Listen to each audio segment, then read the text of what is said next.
मैं रेखा आज लेके आई हूँ बीए फर्स्ट ईयर की हिंदी की क्लास। पहले अपने ले चुके हैं फर्स्ट क्लास जिसमें अपने सिलेबस किया, लेकिन महाराजा यूनिवर्सिटी ने इस सिलेबस को चेंज कर दिया, जिसको अपने दोबारा देखेंगे। जो पहले 2 पेपर थे अब एक पेपर होगा, लेकिन दोनों पेपर को मिला के एक पेपर कर दिया, जिसकी फर्स्ट और सेकंड यूनिट को एक यूनिट बना दिया। आज अपने देखते हैं उस सिलेबस के बारे में। भारतीय साहित्य परंपरा, वैदिक साहित्य, प्राकृत, पाली और लौकिक, संस्कृत, अपभ्रंश एवं तमिल साहित्य का संक्षिप्त इतिहास। जो पहले सिलेबस था उसमें फर्स्ट यूनिट थी ये। और साहित्य का इतिहास, दर्शन, हिंदी साहित्य और इतिहास की लेखन परंपरा, हिंदी साहित्य इतिहास लेखन की समस्या, ये थी दूसरी यूनिट। लेकिन अब इसको क्या कर दी, एक ही कर दी। आज हम पढ़ेंगे साहित्य का इतिहास, दर्शन।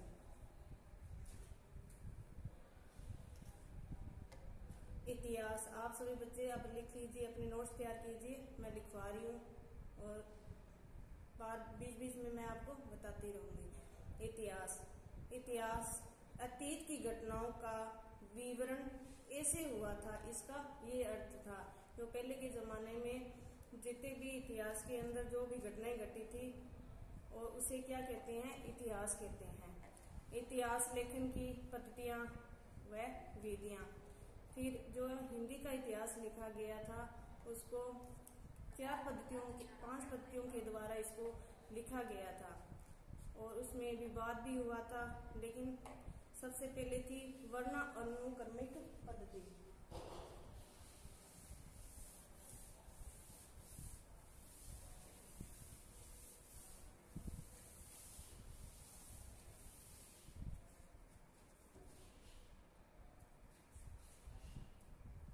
इतिहास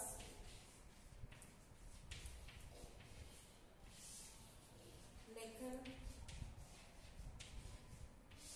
की पद्धतियां, मैं इसको कहेंगे विधियां।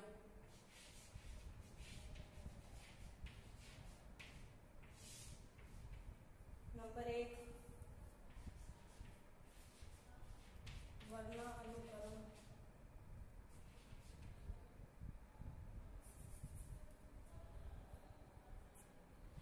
अनुक्रमिक पद्धति। नंबर 2 काला अनुक्रमिक पद्धति।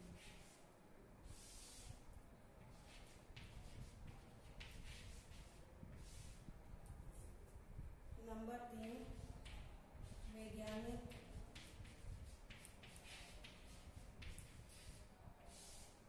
पद्धति। नंबर 4 सामाजिक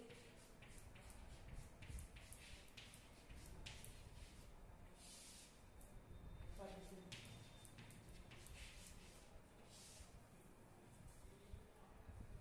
नंबर 5 विधेयवादी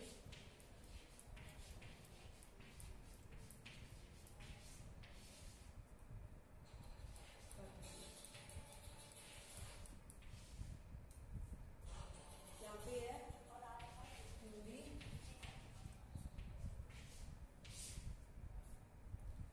साहित्य का इतिहास पढ़ रहे हैं।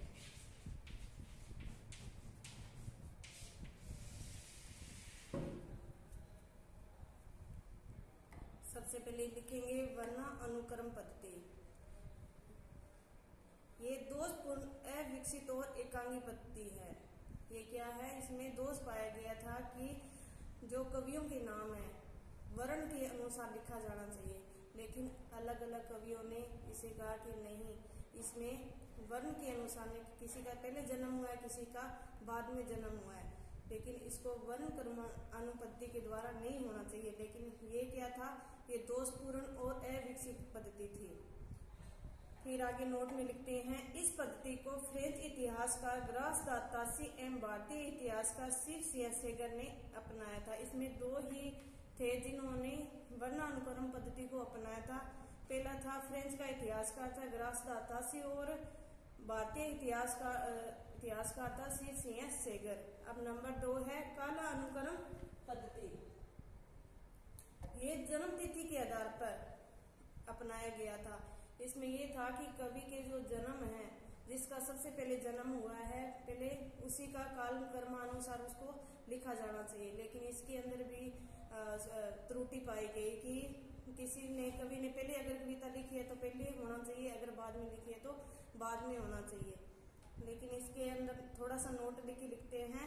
इस पद्धति को पाश्चात्य भाषा वैज्ञानिक जॉर्ज इब्राहिम ग्रेसन, भारतीय इतिहासकार मिस्र बंधु, अंग्रेजी में जॉनसन तथा उर्दू में मोहम्मद हुसैन आजाद ने इस पद्धति को अपनाया था। पाश्चात्य भाषा वैज्ञानिक था जॉर्ज इब्राहिम ग्रेसन और भारतीय इतिहासकार था मिस्र बंधु और अंग्रेजी में था जॉनसन और उर्दू में था मोहम्मद हुसैन आजाद। नंबर 3 है वैज्ञानिक पद्धति। ये भी अविकसित रही। ये है विकासवादी पद्धति, ये डार्विन पर आधारित है। फिर आगे है नंबर 4 सामाजिक पद्धति। ये कार्ल मार्क्स और द्वंद्वात्मक भौतिकवाद पर आधारित है। फिर आगे है नंबर 5 विधेयवादी पद्धति। विधेयवादी अंग्रेजी के पॉजिटिविज्म का हिंदी अनुवाद है और इसमें थोड़ा सा नोट करके लिखते हैं। इस पद्धति के जनक फ्रांसीसी विद्वान बेन या तेन महोदय को माना गया। इस पद्धति जो विधेयवादी पद्धति है ये सर्वश्रेष्ठ मानी गई थी कि इसके आधार पर होनी चाहिए। लेकिन इसके जो महोदय है वो है बेन और तेन, इसको माना गया था। ये 3 प्रकार की पद्धति के अनुसार इसको अपनाया गया था। एक था जाति, एक थी वातावरण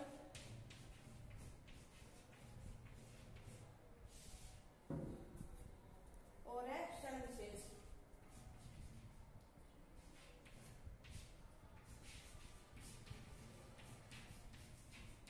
इसमें था कि उसकी जाति के आधार पर, कवि की जाति के आधार पर और उसके वातावरण यानी उसने किस वातावरण में उसने लिखी है। फिर जो क्षण विशेष और उसी क्षण में उसने कैसे कैसे मतलब कवियों ने अपना अपना परिचय दिया, इसके आधार पर इसको अपनाया गया था।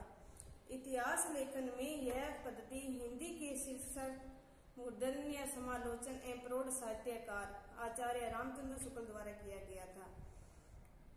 अब नोट में लिखते हैं नलिन बिलोचन शर्मा ने इतिहास दर्शन में प्रथम विद्वान जॉर्ज ग्रेसन को माना गया है। जो नलिन बिलोचन शर्मा थे उसने हिंदी साहित्यकार प्रथम कवि इसको माना गया था, जॉर्ज ग्रेसन को माना गया था। ये तो अपने यहाँ तक पढ़ी है इतिहास लेखन की पद्धति और विधियां।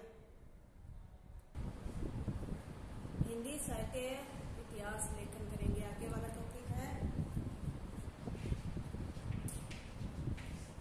हिंदी साहित्य इतिहास लेखन।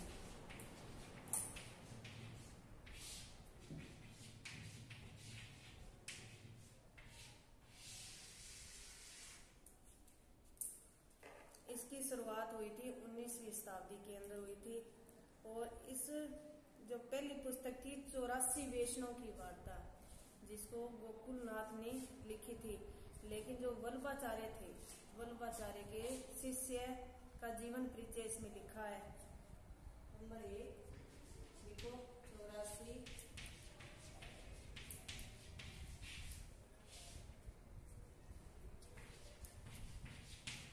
वैष्णव की वार्ता।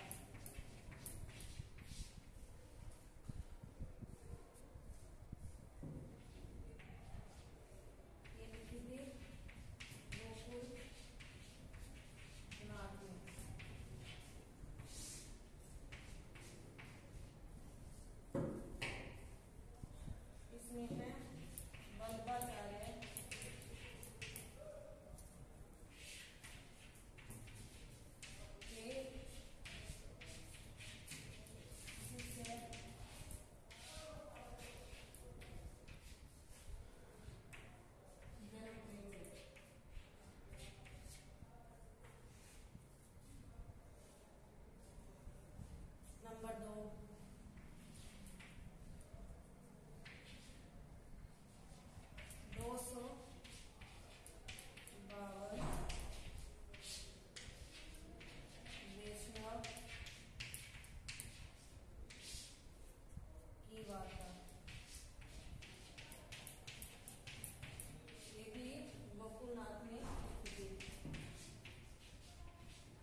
नाथ ने लिखी, जिसमें वल्लभाचार्य के शिष्यों का परिचय है। दूसरी है 252 वैष्णव की वार्ता, जो गोकुलनाथ के उसके बेटे विठलनाथ के शिष्य के जीवन परिचय। वल्लभाचार्य के बेटे का नाम है विठलनाथ। इन दोनों पे गोकुलनाथ ने लिखी थी। अब आगे है भक्तमाल नंबर 3।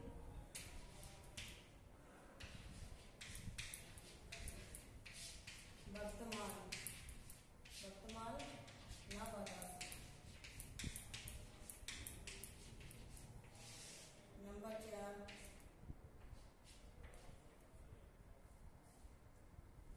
कविमाला।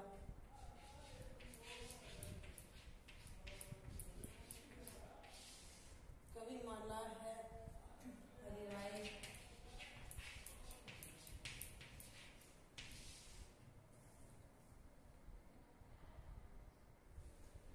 नंबर 5 कालिदास हजारा।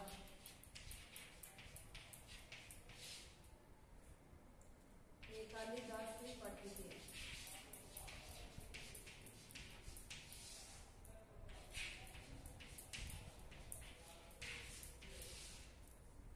सबसे पहली है 84 वैष्णव की वार्ता, जिसकी है गोकुलनाथ की।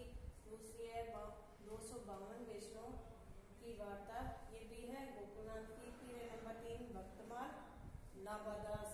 कविमाला किसकी है? हरिराय की। कालिदास हजारा कालिदास त्रिपाठी की।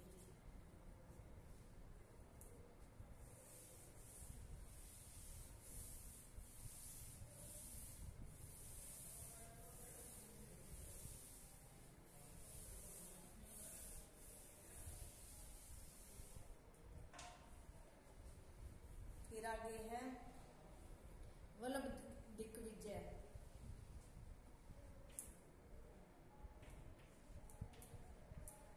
वल्लभ दिग्विजय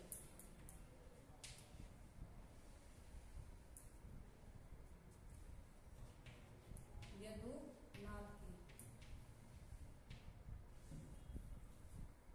इसका अपने ट्रिक देखते हैं। वल्लभ दिग्विजय ये से यदुनाथ।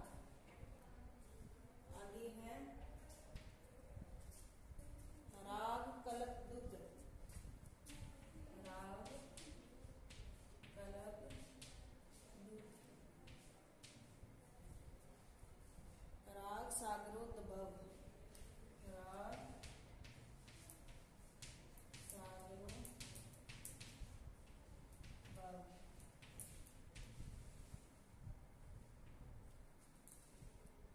ये है कृष्णनंद व्यास। कृष्णनंद व्यास वेद।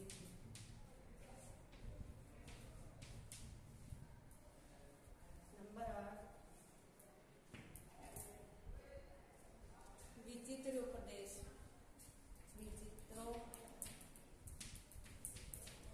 उपदेश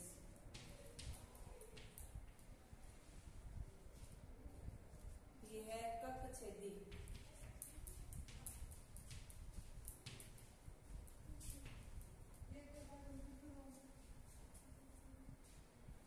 तिवारी की।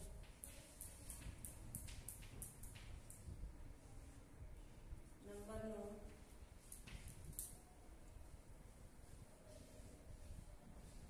सुंदरी तिलक।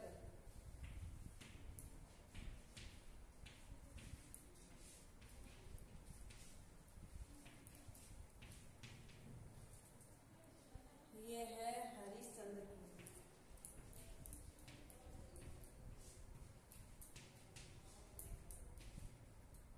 नंबर 10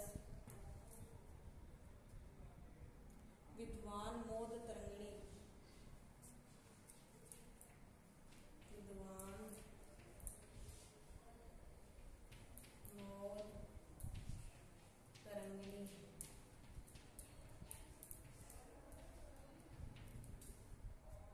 ये है सुब्बा सिंह श्रीधर। सुबासिया श्रीधर।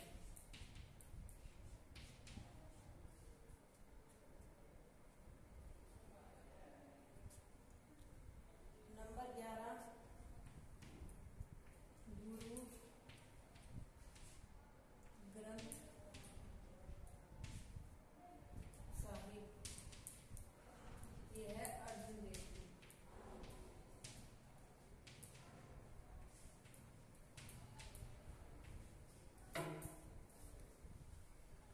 पहली थी 84 वैष्णव की वार्ता जो गोकुलनाथ की थी। दूसरी थी 252 वैष्णव की वार्ता वो भी गोकुलनाथ की। फिर थी तीसरी भक्तमान नाबादास की थी। कविमाला हरिराय की थी। कालिदास हजारा कालिदास त्रिवेदी की थी। फिर है वर्बाधिक विजय ये यदुनाथ की थी।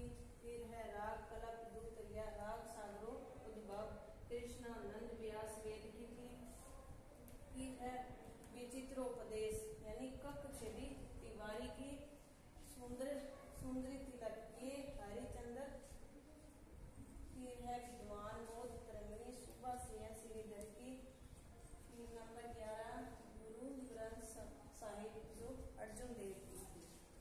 ये थी पहले अपने पढ़ा इतिहास लेखन की पद्धतियां व विधियां। फिर है हिंदी इतिहास लेखन किस किसने कौन कौन सी पुस्तक लिखी, कौन कौन से ग्रंथ लिखे। फिर है आगे पढ़ेंगे प्रमुख इतिहास व उनके ग्रंथ।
अब इसके बारे में पढ़ेंगे। ये था कवि जिसने अपने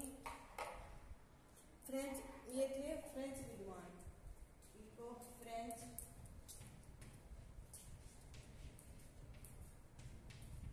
विद्वान। और ये थे पेरिस प्रोफेसर, विश्वविद्यालय में प्रोफेसर थे पेरिस में। आगे है उर्दू भाषा साहित्य का अध्ययन, उर्दू भाषा का साहित्य का अध्ययन करने वाले प्रथम कवि।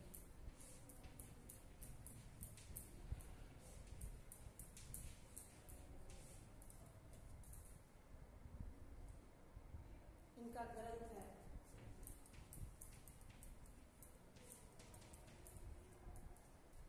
इस्तवार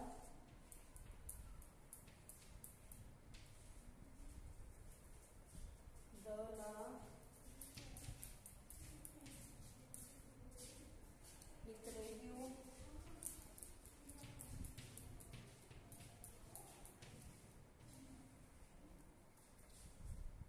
इंदोई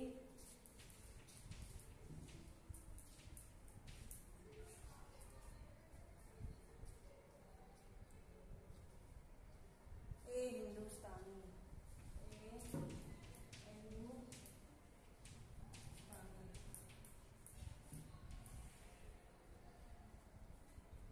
इस्तवार दला वित्रियो इंदोई ए हिंदुस्तानी।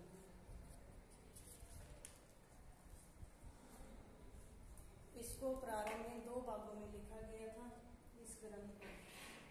जो प्रथम भाग था 1839 ईस्वी, केवल इसमें कवियों के नाम थे। जो प्रथम भाग था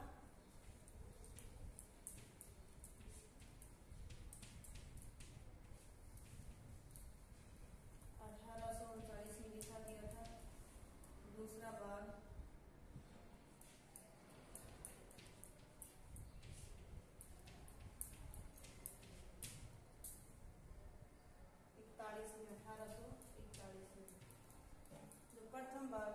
उसमें सिर्फ केवल कवियों के नाम था और जो द्वितीय भाग लिखा गया था इसमें केवल रचनाएं थी,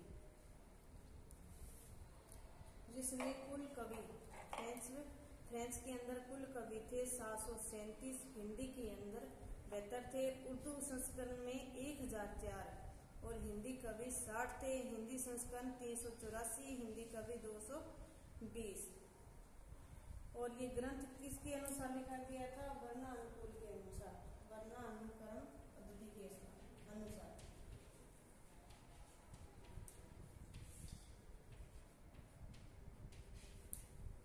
ये जो ग्रंथ था वर्णानुक्रम पद्धति, जो पहले अपने जो विधियां और पद्धति जो पढ़ चुके हैं उसके अनुसार ये लिखा हुआ था।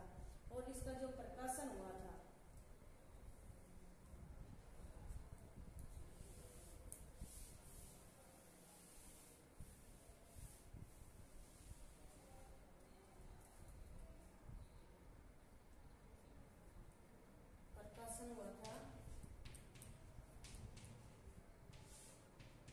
आयरलैंड में।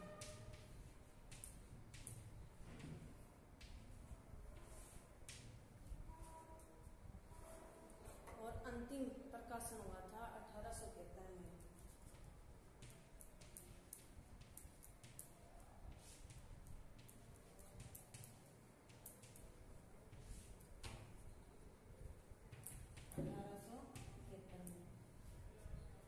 पहला भाग इसका प्रकाशन 1819 में, कवियों के